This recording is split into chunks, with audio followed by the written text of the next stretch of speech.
Okay, so dear Dharma practitioners, be comfortable yourself and relax your body. Keep your back straight, neck head straight in one line and your right palm on your left. So gently close your eyes and bring your attention to this bell sound. And while you're focusing to the sound, mentally relax your body, relax your mind and relax your breathing with your thoughts. So do nothing extra. Just follow the sound, please.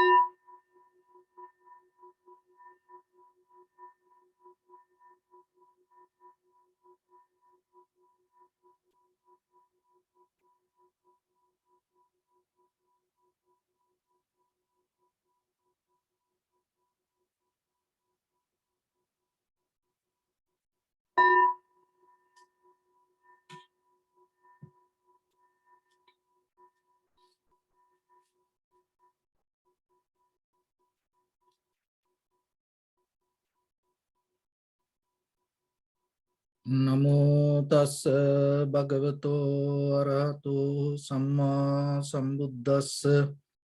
Namo tassa bhagavato arahato samma sambuddhassa. Namo tassa bhagavato arahato samma sambuddhassa. Homage to the blessed one, the exalted one, the fully enlightened one. So dear Dhamma practitioners, before we start our practice session, as usual, we'll take few minutes for ourselves to understand this meditation, how it can help for us, and at the same time, why we need to practice meditation.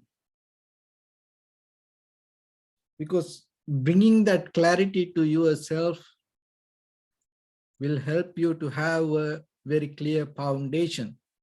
We have many opinions, ideas, thoughts, teachings around us. So out of this all, we have to get into a very clear path. So very purpose of this, all the lessons that we're giving here, for yourself to bring the clarity and build up a very good solid foundation for your own practice. So when it comes to that, meditation has a long history with each and every religion in different ways. There are many kind of meditation techniques. It's mostly based with the concentration. So the concentration is a kind of like always from mind, you catch an object and be with the object. So try to understand this very carefully. And chanting and sometimes following objects and get the help out of the object, reflect on something. So like that, your attention go towards something. So as example, you can practice meditation using this pen. So you bring your concentration towards the pen, and then again and again, you have to keep follow the pen. So as example, if the pen is here, and then the pen is here, the pen is here, so you always keep follow that. It's a kind of like a one way of putting your attention. You don't bring it back. You go only towards the pen. So whatever the behavior of the pen, you keep follow that. So what happened while you do that? You get disconnect out of the moment. So when you disconnect that moment, deeply your whole nerve system, the brain, the mind, that whatever you name, your body, and feel kind of like rest. So then when you are capable to get into that rest and experience that rest, it's kind of like you enjoy it. You feel good. And then what will happen? By the time you are capable to concentrate and go with any object and be with the object. So that's a very good way to put, be with the object. So the concentration.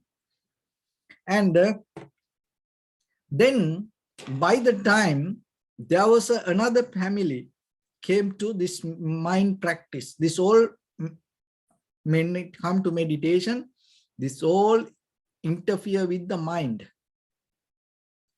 So the concentration, and then came contemplation.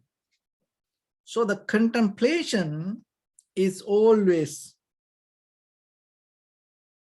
and it's kind of like a repetition of something, and it also need an object to contemplate. So without the object, the mental object, that the contemplation not going to work. So concentration and then the contemplation. So the very difference in between this, the concentration always, that one way of putting attention and be with the object. And the contemplation is you go with the object, and even without the object, sometimes when that the outside object, when your mind capable to repeat itself and being with that, the mental reflection, and the mind start to create something itself to be with that contemplation. So then maybe you detach from the primary mental object, but still you are capable to develop it in mind. So as example, concentration, to get into that, you always go with the pen. It's always depending on the pen. And the contemplation, in the beginning, you look at the pen and then you can detach from it, but still in your mind, it's more, you can put the effort and go with the mental practice. But still it needs the object. And so by the time what happens, when the Buddha came to the world, so before the Buddha, this concentration and contemplation used to be with all the most of the tranquility meditation techniques. But when the Buddha came to the world, he introduced a very new method to the world that we call the Vipassana. So what is the difference in the Vipassana? The Vipassana is to introduce this awareness. The awareness means what? You observe the observer. When you concentrate,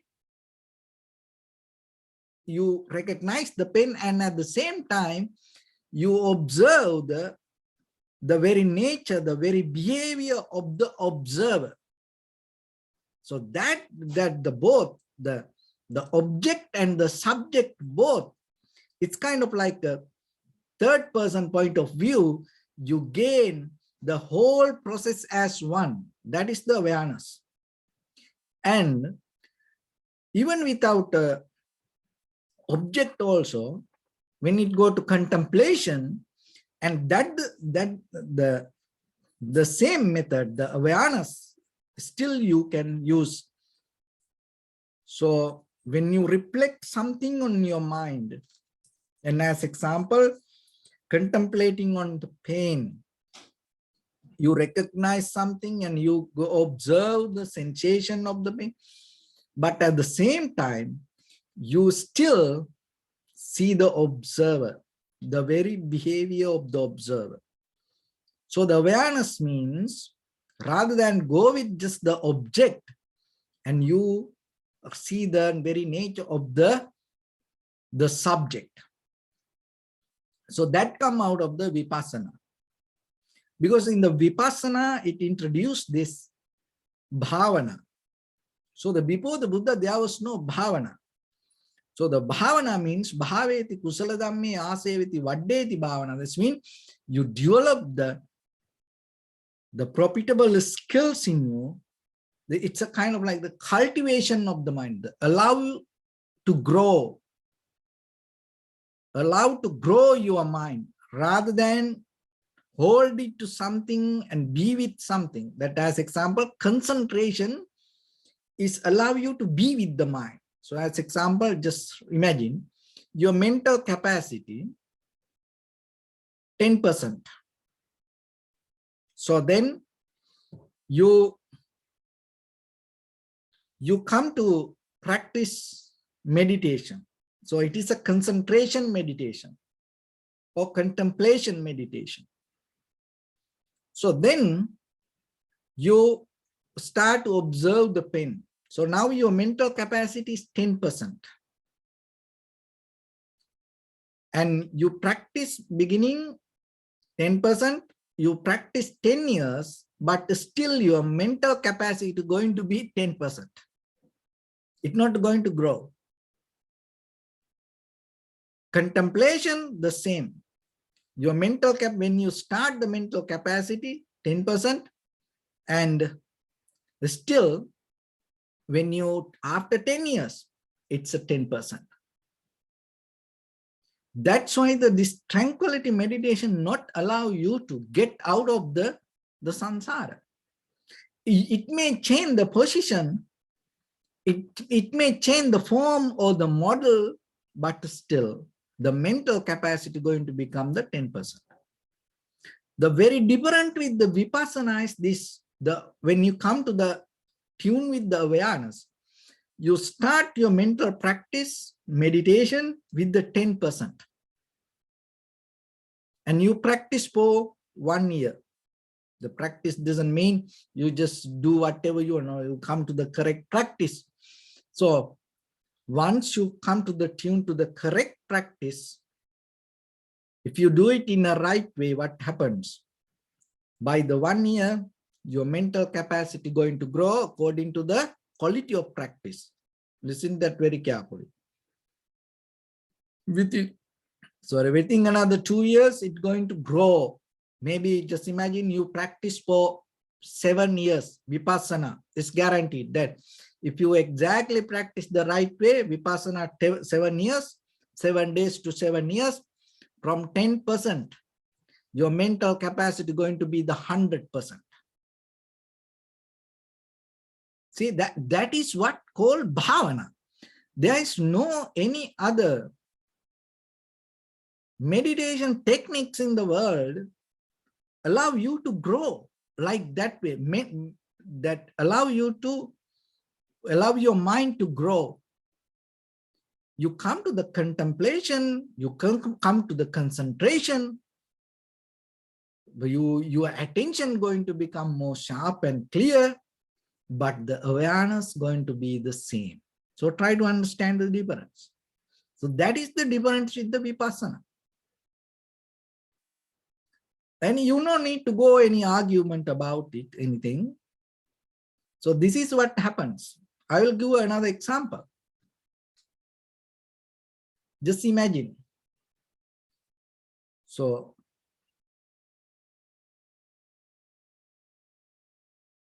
that as we know 5 hindrance, desires, Kamachanda, the Vyapada, the anger, Tinamidda, sloth and thoughtful, Uddhacca kukucca, restlessness, vichikicha, the doubt. So like that. When you practice the tranquility meditation, so there was a rishi, the yogi. He used to practice. He used to go from the sky that levitate. He can go, from mountain to mountain, like clouds. And that you can achieve by practicing tranquility meditation. So, but the very difference is, and one day when he go through a very beautiful lake and he saw a very beautiful young woman having bath. So he saw that. And what happened? His desires arise and he fell down to the water. So even you need a human being to happen that way. So it doesn't matter how your tranquility state is strong, your concentration so powerful, your contemplation so powerful, it's not going to uproot this 5 hindrance. It can suppress, put it down for a certain level, but it's not going to take out from you. And the anger, so the desire, even not a human being sometimes, seeing a beautiful flower, like in the Himalayas, there is a flower, it's called Bandura. So that flower is look like a naked woman. So, and some rishis, when they develop the tranquility state, for a certain level, they are in the samadhi, but still, that it's kind of like when you have the very pure white cloth, little dirt can shine very clearly, show very clearly, vivid. So like that, sometimes through this nature, their desires arise. It happens. And sometimes people attach to trees, and it not a physically, but mentally they have an intimacy that with the trees or the rocks or the statues, or even they are with their mental image itself. So that's the desire. It can happen. And the anger the same. There should no need kind of like anger should happen from another person. Even little thing can make you angry. Kind of like, just imagine you are in a very deep tranquility state.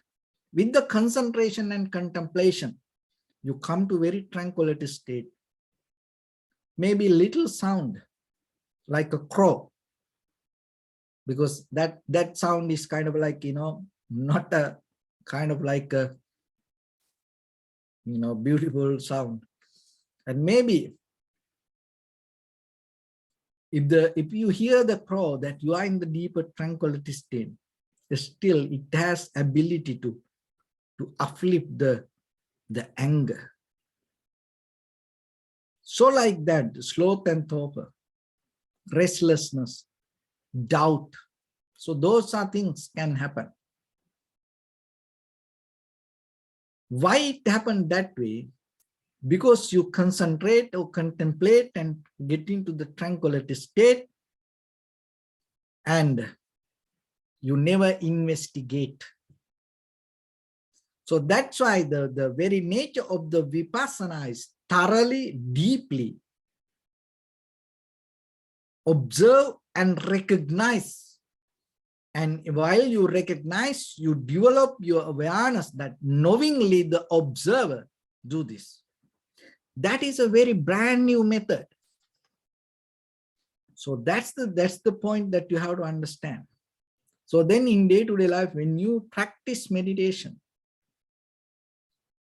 Always remember this. Vipassana means you use a very brand new method to observe and recognize. So in that recognition, what happens? To concentrate or the contemplate, you need some kind of help out of the thoughts. The thoughts come out of the self-centered mind. So that self-centered mind we develop out of the informations. So that's why this is where that's why some people argue this Vipassana you can't teach. So now you have to understand what is the reason for that. So you don't need to go argue with anybody, because there are different schools, different practice. Each and every person has their own way, sometimes their own opinion, sometimes, but you have to understand the very baseline and from where that opinion comes. So when it comes to concentration and contemplation, still you need some kind of thoughts to hold it to that. You use the mind. But when it comes to the awareness, you completely become free from your mental formations, or you become free from thoughts. That is why it called, another way it called direct perception. So you don't use thoughts. That's as example. To understand about this as ordinary people, we have to think about, oh, this is blue. From where the blue came? So the blue came that maybe somewhere when we go to preschool or somewhere at home as children, somebody taught us. So now we know this is blue. And now we know this is black. But how we know this is black? It's somebody taught us. So we hold it to that thought. So with that thought, we start to observe or concentrate or contemplate. So like that. But when it comes to the Vipassana, forget about the blue or the black. You don't depend on that. Just go to the deeper and recognize it doesn't matter what is the color. It direct perception, it go to deeper and recognize how it come to be as this is. It's go to the very depth of the object. So that's the object. So mostly the Vipassana, it used to recognize yourself rather than the outside world. Concentration and contemplation may be used to the outside world. That is another thing with the other meditation techniques. Even just imagine that people practice meditation to be healthy. So what does that mean? You hold a mental image about being healthy. And another example, loving kindness means be well and happy. So when you think about be well and happy, so you have to have an image about how the people become happy. No? So otherwise, if you don't hold it to that mental image, you can't reflect on that. So see that it based with your mental image about it. So like that, that's why that kind of meditation, it will help us to have the compassion, but it not allow us to, it not help us to go to Nibbana. So it has a different way. Once you are able to practice the Vipassana, you are capable to get any mental object and transform by the time to Vipassana. It is a different way of understanding. But what you need to know, when you hold with the thoughts, it not allow you to get out of the idea of me, I am. But the very nature of the Vipassana, it's deeply, thoroughly observe the very nature of inside you, your experience, not the outside things. The four foundations. It's all for foundation about you contemplating the body. It is your body. Contemplating the sensation or the pain, it is your body pain. Contemplating the mind, it is your mind. Contemplating the phenomena or the Dharma, so the very behavior, the nature of your body. So that is a more different way, rather than getting to an object. Is kind of like a concentration towards the pen or concentration towards the mental image is so different. Now you go into deeper to observe what is happened when you go that way. So this is what the deeply allow you to get out of the circle, habitual pattern. Contemplate or the concentrate, you base with the self or the I am.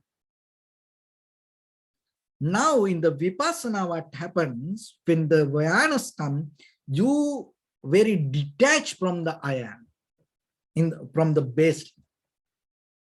You detach from the I am. That detachment itself allows you to get into a very direct perception without getting help from your past experience. So once you have that mechanism, when you build up that, by the time that what you see or what you recognize going to become more vivid and more strong and more broad way, that you can understand things from every angle. So that is the difference of the Vipassana. And when it comes to that, how that in day-to-day life, with your bodily, verbally, mentally actions, you can empower this, enrich this mechanism inside. One is to get into this direct perception, direct awareness. One is these three methods you can apply to whole eye, ear, nose, tongue, body, mind. So with the eye, seeing, with the ear, hearing, nose, smelling, with the tongue, tasting, with the body, feeling, with the mind, thinking. So these 5 methods, these 5 activities with these 5 objects, when the perception perceive in that very moment, 3 methods. So remember this, if you are capable to get this, you done, okay? So one is attentive seeing. That means when you see, attentive means with your whole being itself, you have to see. There is no gap. So this is how that your direct perception is going to become more clear and develop. When you see something, attentive seeing. When you hear something, attentive seeing. When you smell something, attentive seeing, smelling. That means there's no, it means the body and mind together in that moment of experience. Tasting, attentive tasting. Feeling, attentive feeling. Thinking, attentive thinking. That means when you think, you know completely 100%, be with that and knowingly. So remember the awareness means that you know the subject and object both. You see that both. You detach from the self, but still you see that what is happening. So that is one thing. Attentive, seeing, hearing, smelling, tasting, feeling, thinking.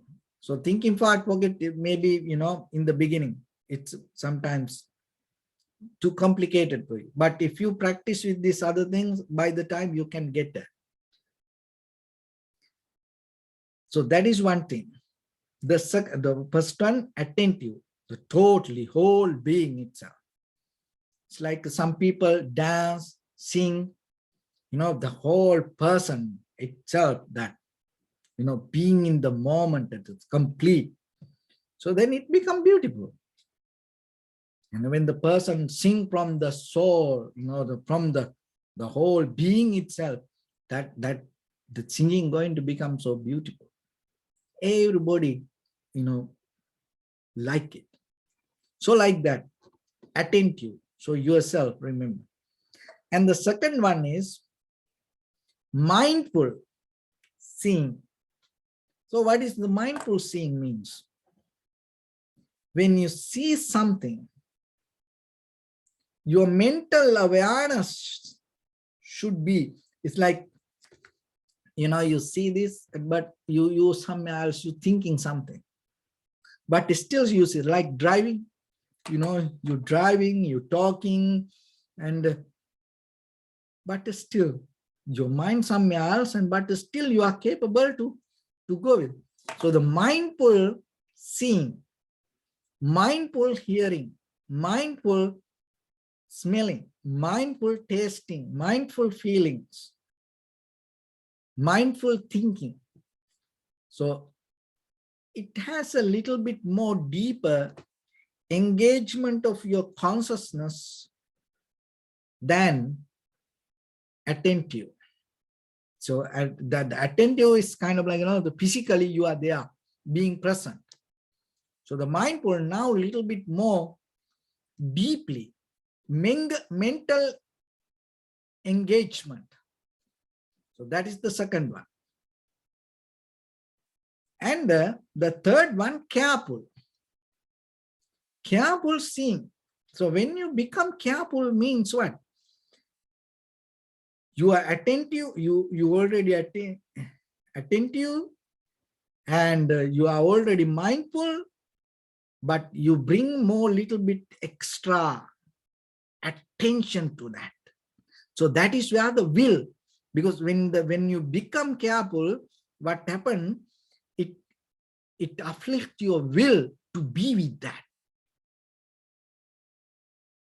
So the careful seeing, careful hearing. So then you become with the concern about the environment and yourself. So like that. So the careful hearing, careful smelling, careful tasting, careful feeling, and it's like careful thinking also. So now 3 different activities: attentive, mindful, careful.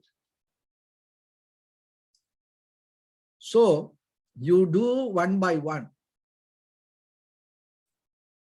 and then you add to attentive, you add another quality, mindful or careful. So let's go. Attentive, mindful, seeing. Attentive, mindful, hearing. Attentive, mindful, smelling. Attentive, mindful, tasting. Attentive, mindful, feelings. And attentive, mindful, thinking. So then, before you add another one, this is the method that you have. So you bring, so attentive, mindful. Now you use attentive, careful. Attentive, careful. Attentive, careful seeing. Attentive, careful hearing. Attentive, careful smelling. Attentive, careful tasting, attentive, careful, feeling, attentive, careful, thinking. And then you go with the attentive, the mindful, careful, seeing, mindful, careful, hearing, mindful, careful, smelling, mindful, careful, tasting, mindful, careful, feelings, mindful, careful, thinking. And now you bring all the three things together. Attentive, mindful, careful, seeing. Attentive, mindful, careful, hearing. Attentive, mindful, careful, smelling. Attentive, mindful, careful, tasting. Attentive, mindful, careful, feelings. Attentive, mindful, careful, thinking.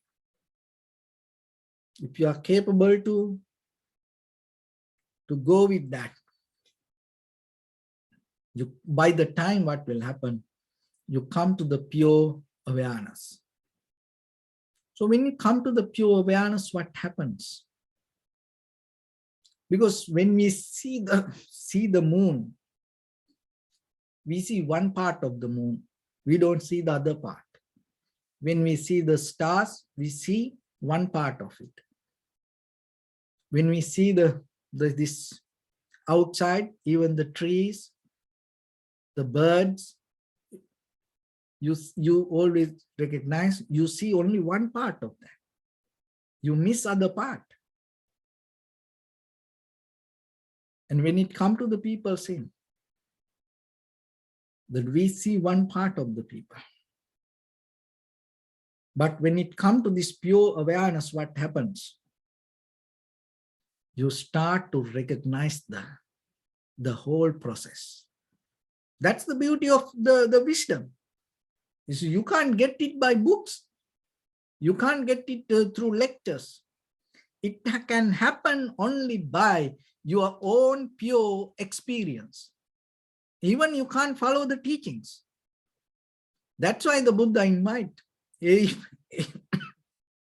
Vipassana, come and see. That is the method of the Vipassana. This can't tell, okay, go this way.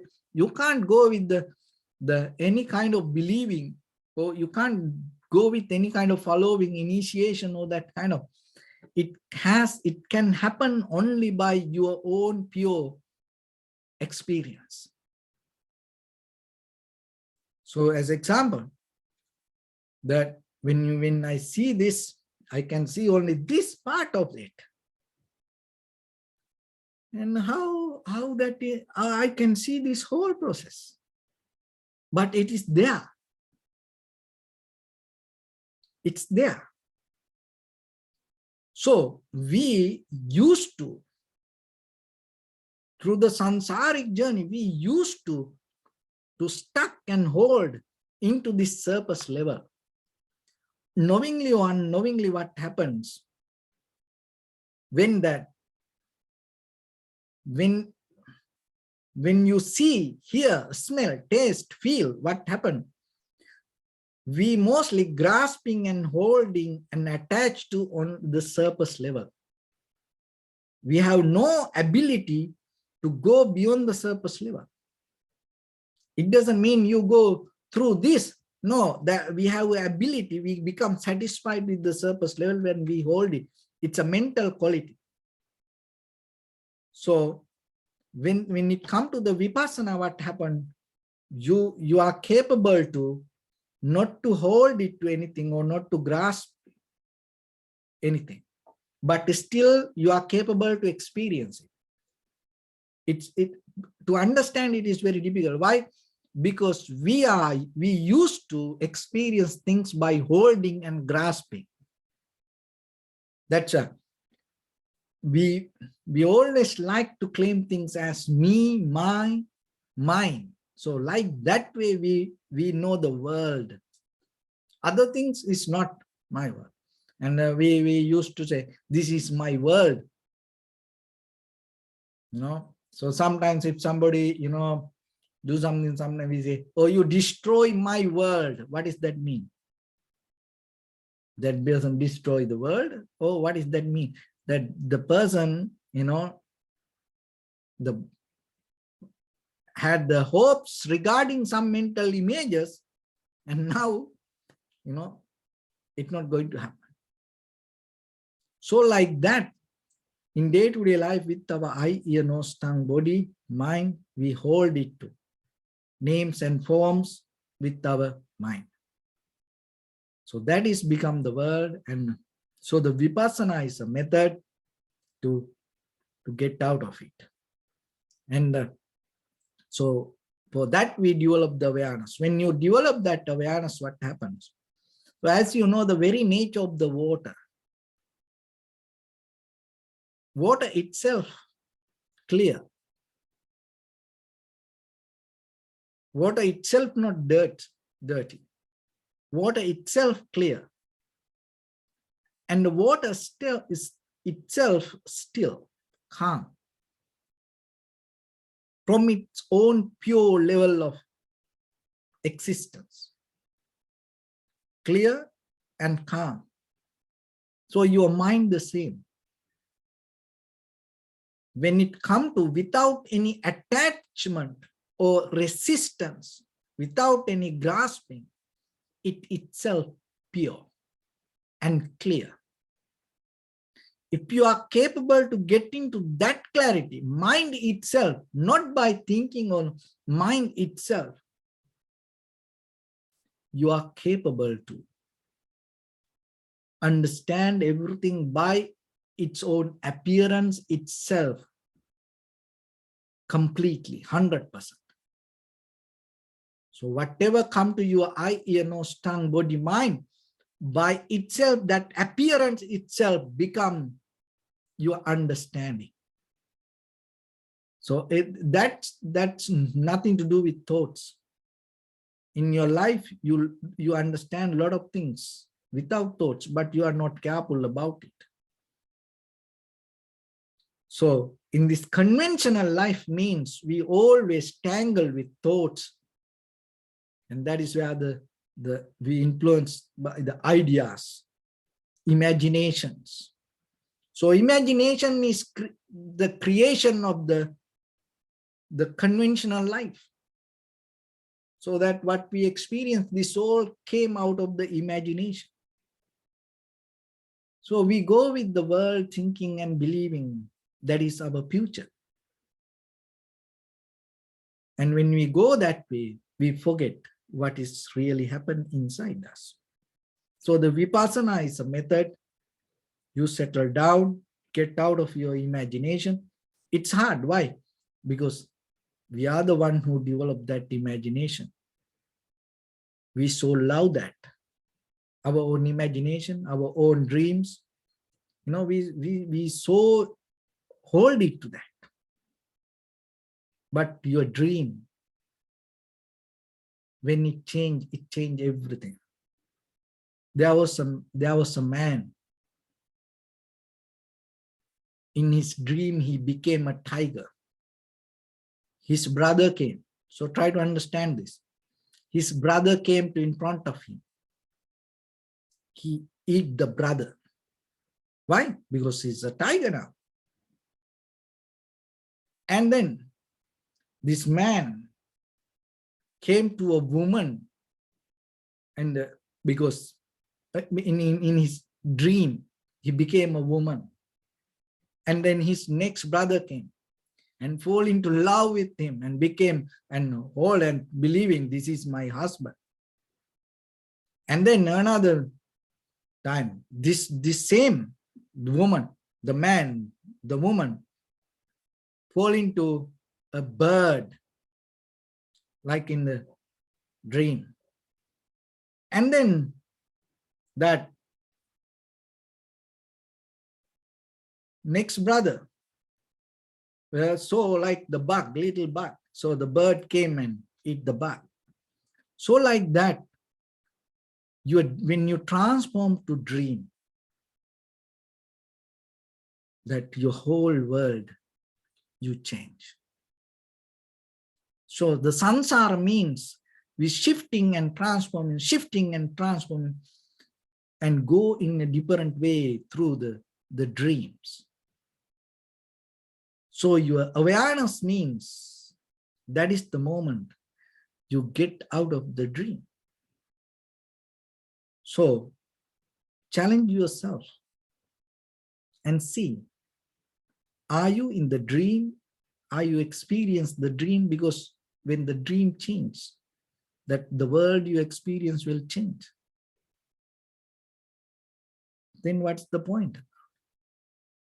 If I'm in a dream and practice meditation, this singing bowl is going to be help for me to practice meditation, thinking, oh, this is a singing bowl. But how about if I become a beggar in that dream? This singing bowl become a begging bowl for me. So then if I give a meaning today, oh, this is my singing bowl because I practice meditation. So in that dream, I hold it to this. If anybody come and attack to this, I will protect. If I become a beggar in that beggary, so I think, oh, this is my begging bowl. It is very important for me. So then I hold it to that. So like that, we can go with the example with millions. Why? Because that is our reality. We are in dreams. So then look into yourself. Whenever you experience something, rather than go towards the outside experience first, look into yourself and see, is it a dream, or are you have the pure awareness? So with that, let's get into practice a little bit now. So your right palm on your left, neck head straight in one line, and be comfortable with your posture. So bring attention to your body and scan head to toes and say Sopat Deva, oh, may I be well and happy. 3 times.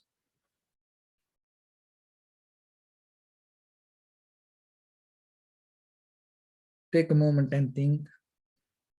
We gathered here in this moment to practice this ancient meditation technique.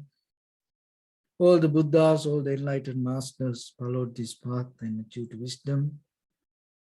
So we also gathered here to accumulate that knowledge. In this moment with this sitting, may my body become more comfortable, may my breath be more smooth, may no difficulties come to me, may all the success come to me. Also think for a moment, this is the last moment we're spending in this very lifetime, and detach your mind from all your past memories and as well as any kind of future thoughts. Just try to remain in the present moment, observing the sensation of your inhalations and exhalations.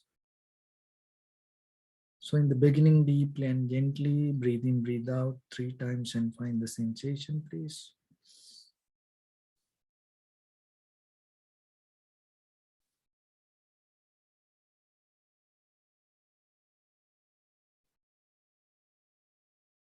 And allow your inhalations, exhalations happen itself.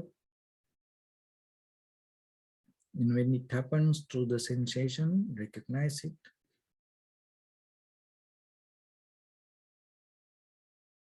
Be very careful and see it is not your imagination, it is not your dream.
Bring your attention to your body, please.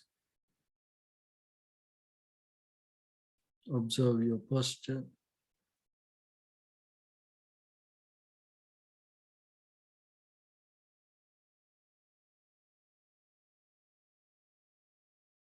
We cultivate loving kindness and compassion in our heart and radiate it as a light through entire your compound, village, city, state, country, world, around this universe. Also as far as you can through galaxies, other planets, stars. Reminding yourself like this with clear intention, mentally repeat after me. May all living beings in this universe be well and happy.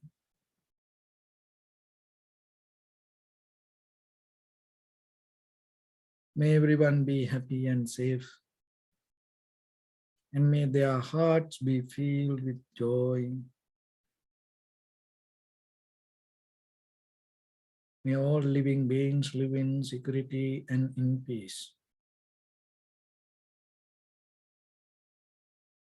Beings who are frail or strong, tall or short, big or small, visible or not visible, near or far away.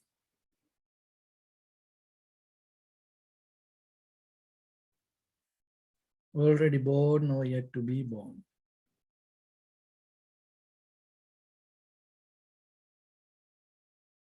May all of them dwell in perfect tranquility.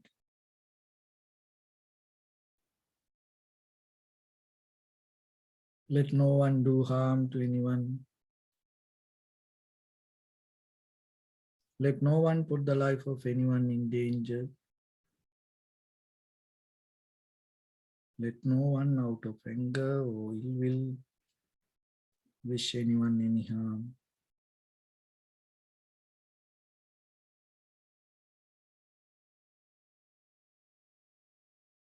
Expand the loving kindness and compassion beginning from your heart.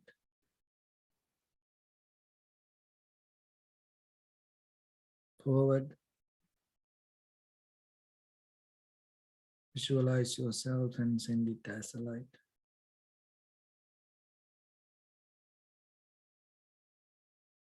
To your backside.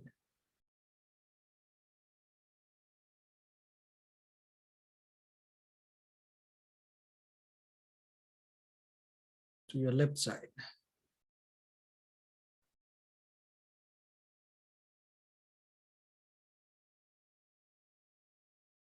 And to your right side.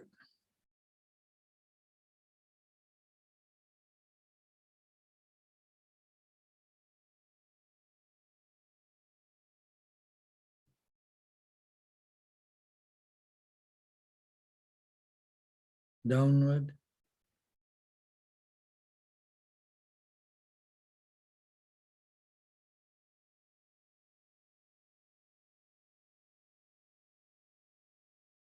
And upward.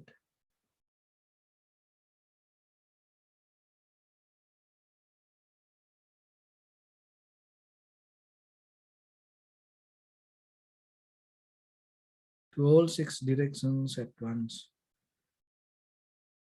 Like the moon, the sun, spread the light, spread the energy without any condition, without any limitation, without any resistance or without any judgment. Let your heart to shine with the loving kindness and compassion from the bottom of it, with the maximum effort to the highest, wishing yourself, may all living beings in this universe be well and happy.